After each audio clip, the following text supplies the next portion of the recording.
오늘은 에베소서 6장 1절로 4절의 말씀을 중심으로 성공하는 가정은 자녀 교육에 있다라는 말씀으로 정했습니다.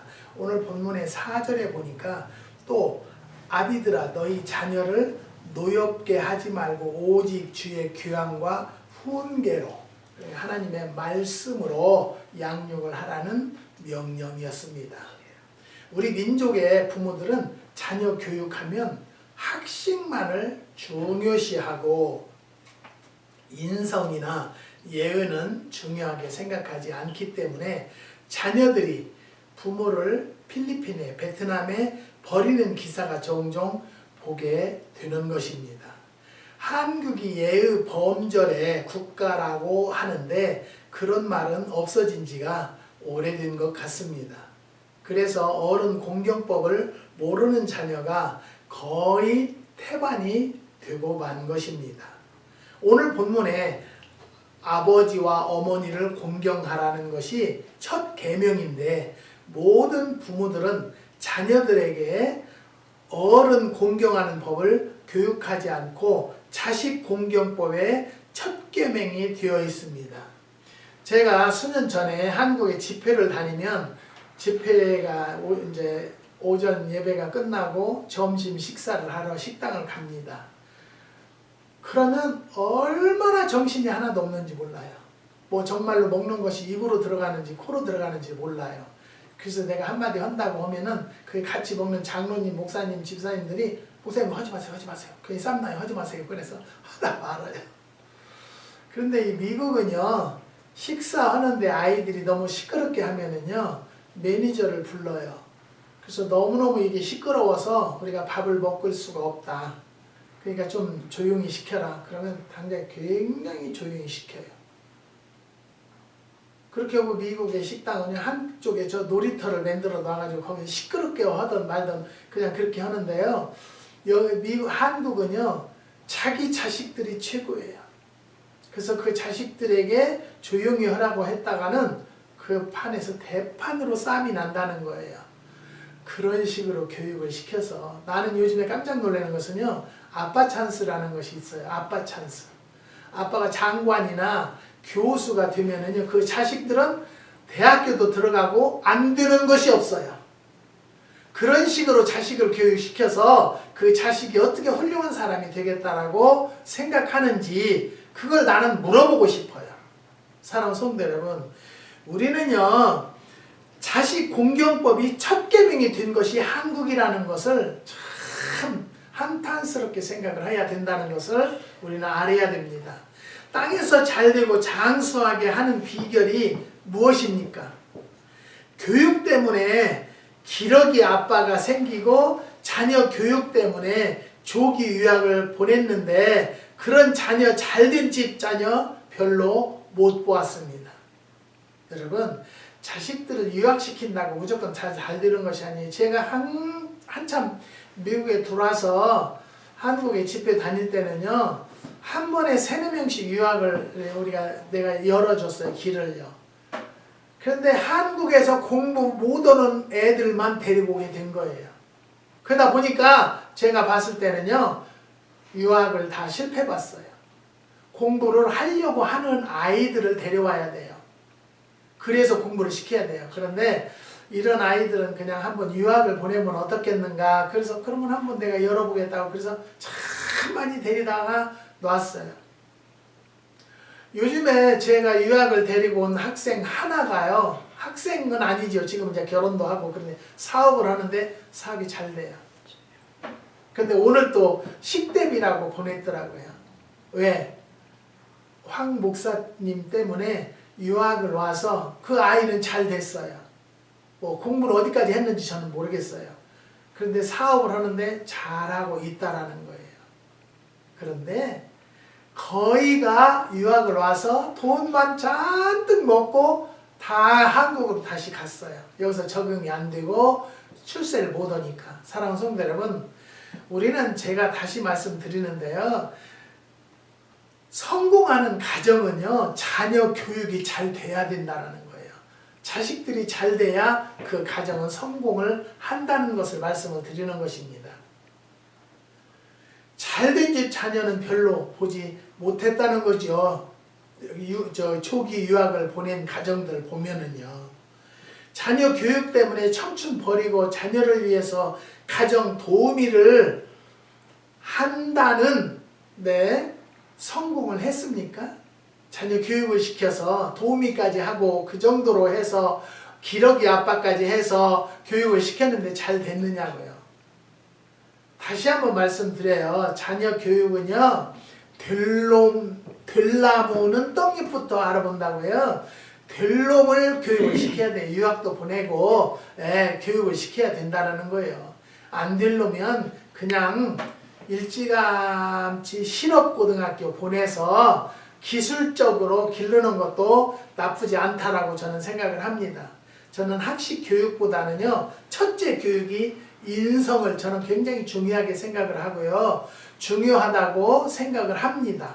그래서 오늘은 우리 민족의 어머니 교육과 유태인의 교육을 한번 비교 차원에서 말씀을 생각해 보려고 합니다. 첫째, 유대 어머니의 자녀 교육에 대해서 말씀을 드리면요. 유대인들은 정말 우수한가? 대답은 간단히 그렇다고 말할 수 있다고 합니다. 예를 들면 아인슈타인 심리학의 거성, 프로이드 작가, 토스만, 음악주의자, 번스타인, 제버린, 로드차일드 및 몰간둥이 모두 유태인이고 미국의 전 국무장관 키신저 같은 거물들이 많았다고 합니다. 유태인들은요, 학계, 경제계, 예술계, 문화계 등 다방면에 세계의 정상을 차지하고 있다고 합니다. 미국 속의 유태인의 인구 분포율은요 3%에 불과하지만 전 미국 유명 교수의 30%가 유태인이고 지금까지 노벨상 수상자의 약 30%가 유태인계들이라고 합니다. 그래서 유태인들 우수하다고 말할 수가 있다고 합니다. 그렇다면 과연 유태인들의 두뇌가 세계 어느 민족보다 명석하다는 말인가? 그렇다고는 볼 수가 없다는 것이죠. 우수한 아이들이 많이 나타나는 것은 아이들이 성장 과정에서 부모들의 특수한 교육 방법 때문이라고 결론을 내릴 수 있다고 합니다. 그들의 교육 방법과 배경을 잠깐 살펴보겠는데요. 세계 2차 대전 이후 이스라엘이 건국되기 전까지 유태민족의 5천년사는 피눈물 나는 박해에 연속된 세월이었고 조국 없이 떠도는 유랑민족은 땅도 돈도 지위도 그들을 보호하거나 위로하지 못했다는 것입니다. 그들을 위로하고 보호할 수 있는 길은 자기의 머릿속 쌓아둘 수 있는 지혜와 지식뿐이었다고 합니다. 살아가는 동안 돈이나 땅이나 지위는 빼앗겼어도 지식과 지혜는 영원한 것으로 믿고 그렇게 아이들을 길렀다고 합니다. 그래서 우수하게 된 것이라고 하지요. 한국 부모들과 같이 아이들이 철들기도 전에 인류 대학에 입학하기 위한 학원, 모의고사 등의 극성을 부리지는 않는다는 것입니다. 유태인들의 어머니라는 말에는 여러 가지 있으나 교육의 어머니라는 뜻이 있다고 합니다. 아이들에게 귀가 아프도록 학문의 필요성을 들려주는 극성스런 어머니들이라고 말합니다. 유태 어머니들은 여성이야말로 아이들을 대하는 교육자이며 또한 아이들을 가르치는 사람은 여성이라는 자부심을 가지고 있다고 합니다. 유태인의 어머니나 한국의 어머니들이 모두 자녀 교육에 극성스럽지만은 차이점은 유태인 어머니들은 한국의 어머니들과는 달리 이웃집 아이가 피아노를 연습하기 때문에 우리 집에도 시켜야 한다든가 남이 미술 특기 교육을 하니까 우리 아이도 미술 교육을 시키고 남의 아이가 인류 대학 준비를 하니 우리 집 아이도 한다는 식의 교육은 하지 않는다는 것입니다. 즉 아이 옆에 붙어서 남보다 뛰어나라, 다른 아이보다 앞서 가라고는 하지 않고 모든 것을 하고 싶으면 할수록 권장한다고 합니다. 즉 개성을 존중하는 교육을 시키고 있는 것이지요. 어려서부터 인류병에 든 유태 부모는 전혀 없다고 합니다. 유태 어머니들은 자기 자녀가 다른 아이들과 똑같은 행동하고 똑같이 배우도록 하지는 않는다고 합니다. 다른 아이들과 다르게 각자의 개성과 적성에 따라서 자라는 것이 그 아이들의 장래를 위해 좋다고 믿고 있습니다. 즉 유태인의 어머니들은 자기 아이가 다른 아이들과 어디가 다른가를 찾아내서 그것을 키워주는데 마음을 쓰고 있다고 합니다. 아이들이 우열을 다투게 된다면 승자는 언제나 소수이기 마련입니다. 그러나 저마다 남과 다른 능력을 갖게 된다면 모든 인간은 서로를 인정할 수 있고 공존할 수 있는 것입니다. 즉 유태 어머니들은 자녀들에게 한국 어머니와 같이 남보다 뛰어나라가 아니라 남과 다르게 되라고 교육시키고 다른 아이와 다른 점을 대단히 중요시 여기고 있다는 것입니다. 두 번째는 유태인의 가정교육은요. 유태인 하면 여러 가지 면이 떠오릅니다. 지극히 경제적인 사람들이어서 돈이 많은 사람들, 자녀 교육을 성공적으로 시킨 사람들 약 2000여 년 동안 나라 없이 세계 방방곡곡에 흩어져 있다가 1948년에 나라를 건설한 사람들, 나라 없이 흩어져 살면서 갖은 핍박과 수모를 당한 민족들 등등입니다. 유태민족은 세계 방방곡곡의 인구를 다 합해도 남북한 인구와 비슷하지만 그들의 힘은 대단하다고 합니다. 특히 미국에서의 발언권은 상상외로 강력하다고 합니다. 영국의 철학자 베트란드 러셀은 20세기 현대 사상에 가장 큰 영향을 미친 사람으로서 네 사람을 열거했다고 합니다. 진화론의 찰스 다윈, 자본론의 칼 마르코스, 정신분석학의 지그문트 프로이드, 그리고 상대성 원리의 알버트 아인슈타인 등이 들어있습니다. 이들 4명 중에 진화론의 다윈만 유대인이 아니고 모두 유태민족이라는 것입니다. 뿐만 아니라 지금까지 노벨 수상자의 32%가 유태인계라는 점을 놀라운 사실이죠. 유태인의 우수성은 높이 찬양해야 하지만 그보다도 그들의 강한 민족의식과 민족의 고난을 이겨낸 불구의 의지에 대해서 찬사를 보낼만 하다는 것입니다.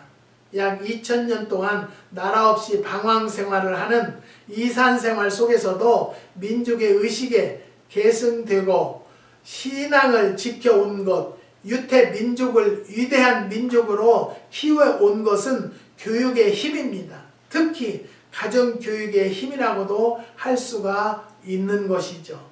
또 유태민족의 힘은 유태 어머니들의 헌신적인 노력과 힘입니다. 유태 가정교육이 어머니 혼자 힘이 아니고 아버지의 공동 노력에 의한 소산이라고 말하는 것입니다. 유태의 아버지들은 철저히 지키는 유태 안식일의 의식에 의해서 자녀 교육에 큰 몫을 합니다. 안식일은 금요일 저녁, 토요일 저녁까지 말합니다. 안식일에는 일을 하지 않습니다. 불을 피워 밥하는 일도 금하고 있습니다. 구약 성서 출애굽기에 나오는 말에 의하면 안식일을 철저히 지키고 있는 것이죠. 안식일에는요, 집에서 쉬면서 아이들 교육에 공헌해야 합니다. 안식일에는 아버지가 자녀를 한 명씩 자기 방으로 불러 여러 가지 이야기를 나누는 것이 관례로 되어 있습니다. 한 아이당 약 30분 정도 일주일 동안에 일어난 일을 물어보고 학교 공부 진로를 체크한다고 합니다. 아이들에게는 총정리하는 기회가 되고 그때그때 탈무드에 기재된 이야기를 들을 수 있다고 합니다.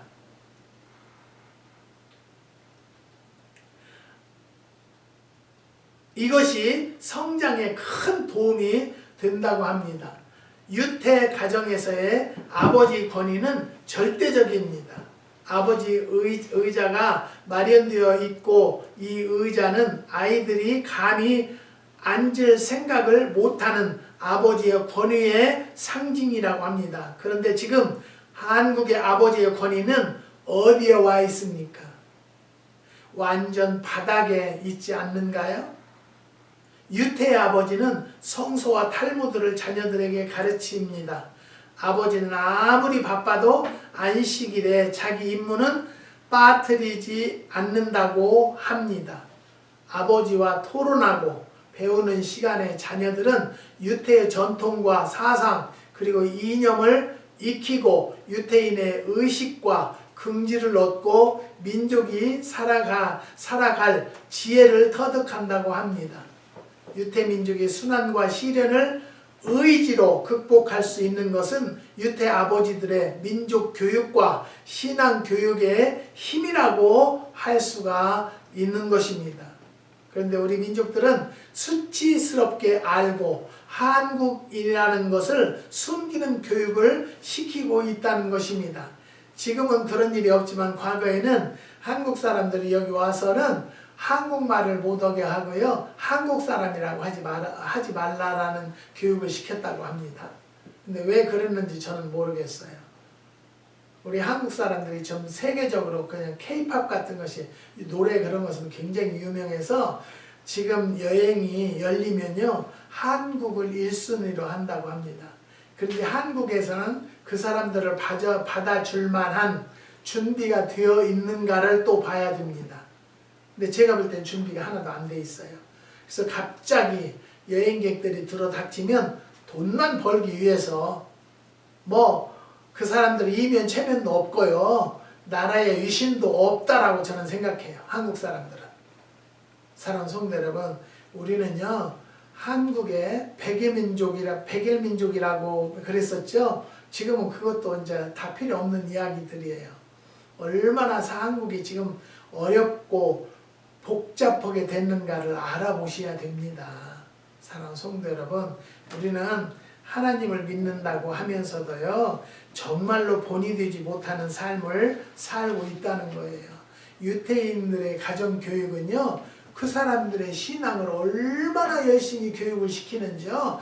조그만 애들도 이 모자 딱 쓰고 다녀요. 그리고 토요일날 같은 때는요, 걸어 다녀요. 차 타고 안 다녀요. 차가 없겠어요? 돈이 없겠어요? 그런 걸 볼 때는 참 철두철미하게 지키고 산다는 것을 저는 생각을 하게 됩니다. 그 다음에 세 번째는 가정교육의 중요성을 말씀드리겠습니다. 유태인은 학교를 가정보다 아래 둔다고 합니다. 가정교육이 학교 교육보다 중요하다는 것입니다. 학교는 책으로 가르칩니다. 물론 교과서를 통한 학교 교육도 중요합니다. 암기 교육도 필요하고 싫은 과목과 대결하는 것도 중요합니다. 지겨운 일을 견디는 것도 교육의 한 가지로 필요하다고 우리는 봅니다. 그러나 학교 교육은 한계가 드러나 있습니다. 학교에서는 아이 스스로의 힘으로 무엇을 만들어낼 수 있는가 또는 어떠한 풍부한 인생을 보냈으면 좋은가에 대해서는 거의 가르치지 못한다는 것을 알아야 합니다. 학교에서는 지식을 가르치는 것이고 지혜를 가르치지는 못합니다. 지혜와 지식 사이에는요, 어떤 차이가 있는 것일까요? 이 두 가지에는 차이가 있습니다. 먼저 어떠한 상황에서는 무엇을 했으면 좋을까를 가르쳐야만이 지식이 되는 것이다. 그러나 무엇을 했으면 좋을까를 모를 때 어떻게 하면 좋으리라는 판단을 가르치는 것이야말로 지혜입니다. 머리가 좋은 사람은 지식에 어떤 갈등에 빠졌을 때 거기에서 쉽게 빠져나오는 사람을 말합니다. 지혜가 있는 사람은 애초부터 그러한 시간에는 휘말려 들지 않는 사람을 말합니다. 인생이 성공하려면 지식도 필요하지만 지혜도 가장 중요하다는 것을 교육을 시키는 가정이 됩시다.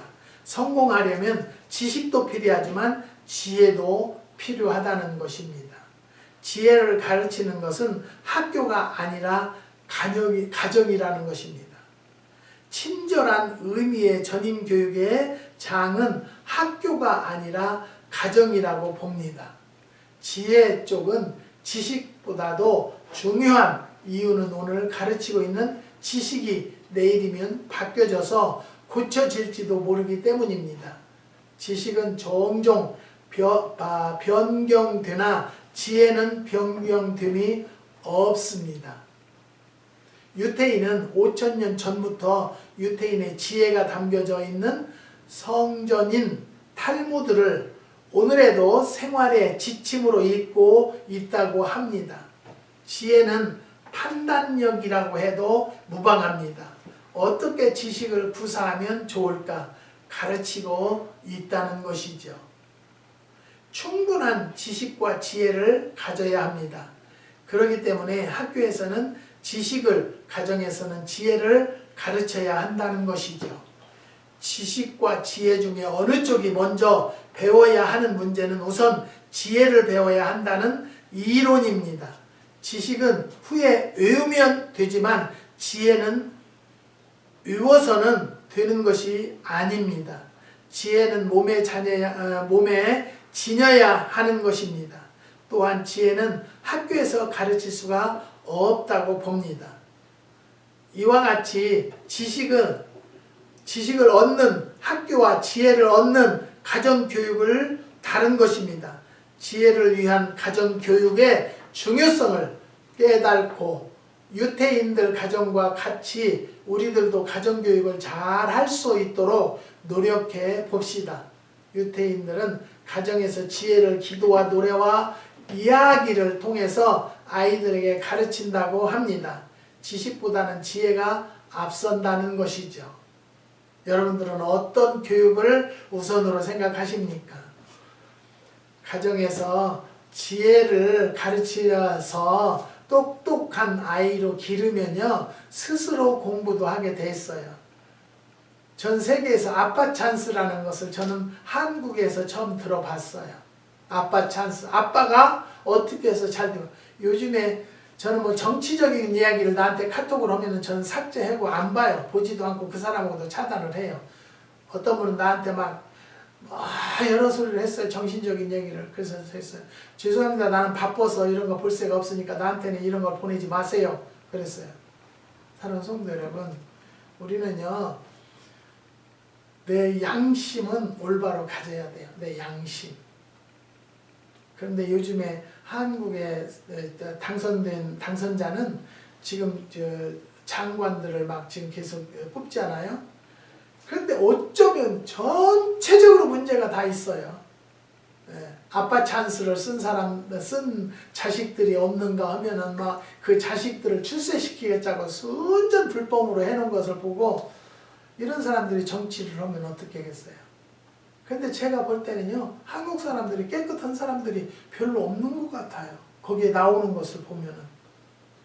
내가 잘못 봤는지는 모르겠지만, 제가 다른 건 안 봐도, 뉴스 종류 그런 것은 많이 봐요. 어떻게 돌아가나 봐야 되기 때문에. 그리고 당선인도 내가 볼 때는 어떻게 자기 마음대로 너무 하는 것 같아요. 청와대를 놔놓고 왜 자기 근무지를 또 새로 만드는 거예요? 나는 그런 것은 얘기할 필요가 없는데 우리는요 중요한 것은 내 자녀들에게 지혜와 지식을 겸해서 양육시키는 가정이 되시라고 말씀을 드리는 것입니다. 예, 가정에서는 지혜를 가르치고요. 학교에서는 지식을 가르치도록 되어서 가정과 학교가 혼합이 되어져야 돼요. 하나가 되어져서 교육이 바로 되는 가정, 그런 가정이야말로 성공한 교육이에요. 자녀 교육이 잘된 가정이야 그 가정에 성공을 했다라고 볼 수가 있다는 것을 말씀드리는 것입니다. 학교 교육보다는 가정 교육이 앞서며 더 중요시 여기고 있다라고 말하는 것입니다. 사랑하는 성도 여러분, 우리는 하나님을 믿는 성도들입니다. 하나님의 말씀을 자녀들의 마음판에 새기는 가정이 됩시다. 신앙 양심을 만들어 줍시다. 그리하면 분명히 성공의 가정과 자녀들이 될 수 있다는 것을 믿습니다. 사랑하는 성도 여러분, 우리는요, 다시 말씀드려요. 자녀들에게 말씀을 마음판에 잘 새겨주는 가정이 되고요. 기도 생활을 아주 익숙히 깊이 들어가는 자녀들이 될 수 있도록 항상 기도에 훈련을 시킵시다. 그런 가정은 절대적으로 망하지 않습니다. 하나님을 올바로 믿는 자들에게는 천대의 복을 준다고 했으니까 그 천대의 복을 후손들에게 물려주는 가정들이 되시기를 주님의 이름으로 축복합니다. 기도하시겠습니다. 하나님 감사합니다. 성공하는 가정은 자녀 교육에 있다라는 말씀을 상고하였습니다. 하나님께서 이 말씀을 듣는 자들에게 바로 들릴 수 있도록 역사하여 주시고 가정 교육을 잘 시키는 가정들이 될 수 있도록 인도하여 주시옵소서. 지혜가 있어야지 지혜가 없는 자들은 아무리 공부를 하고 지식이 똑똑하다 할지라도 올바로 사는 걸 보지 못했습니다. 하나님, 이런 것들을 깨달아서 부모들이 양육을 잘 말씀 안에서 시킬 줄 아는 부모들이 될 수 있도록 역사하여 주시옵소서. 한국의 7가정 주님이 기억하여 주시고 가든그로브의 조건사님 가정도 하나님 앞에 간구하는 기도의 제목들이 있습니다. 그 기도의 제목들을 주님 뜻 안에서 잘 이루어질 수 있도록 역사하여 주시옵소서. 주님께서 함께하여 주시고 오늘도 지켜주심을 감사를 드리며 예수님의 이름으로 기도드리옵나이다. 아멘.